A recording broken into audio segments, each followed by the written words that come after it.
Over a decade ago, we originally ran into the Lombax known as Ratchet and his robotic companion Clank. These two set the bar for action platformers back in the day, and interestingly enough, they still are.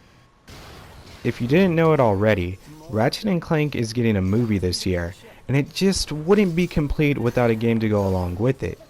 And as luck would have it, Insomniac Games have released a new game based off the movie that's based off the first game.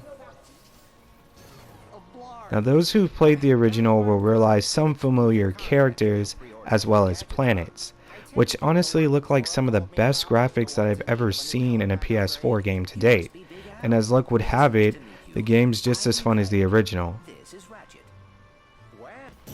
Even though the game is a reimagined version of the original, there's a ton of gameplay elements that appeared in later games such as strafing, health and weapon upgrades, as well as some newer weapons and some fan favorites.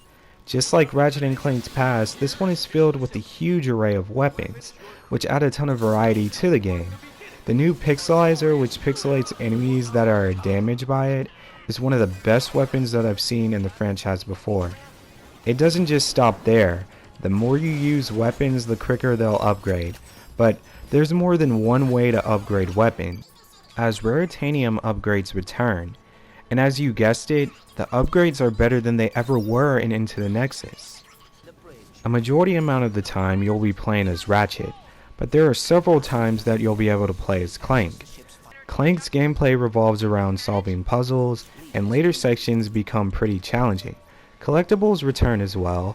These collectibles differ from gold bolts and holo cards, some of which can't be obtained earlier on in the game, but can be later on as you unlock specific gadgets that'll make it possible to obtain collectibles. I continuously found myself playing this game for hours, not willing to put the controller down as I wanted to expand my arsenal and see what upgrades and planets and collectibles I would unlock next. There is a pretty major flaw here, as the story doesn't go that all into depth as the movie did. And it's kind of upsetting, as Ratchet and Clank has always been good at storytelling, and even though it wasn't bad, the movie presented the story a lot better than the game. I also wasn't fond of the fact that there isn't as much jokes as the other games. Jokes for some reason have always been one of Ratchet and Clank's strong points, as they were intended for both kids and adults, and added a lot more enjoyment as I played through the other games. And sadly, they just aren't that good this time around. And while Ratchet and Clank is easily one of the best platformers ever, I didn't like how the story was executed, nor was I fond of the jokes. But I did like the graphics, gameplay, and of course the huge arsenal of weapons. If you haven't brought this game already, and you have a PS4, it's definitely worth picking up. And guess what? It's $40 instead of $60. Hey, that was pretty good. Did my brother teach you to do that?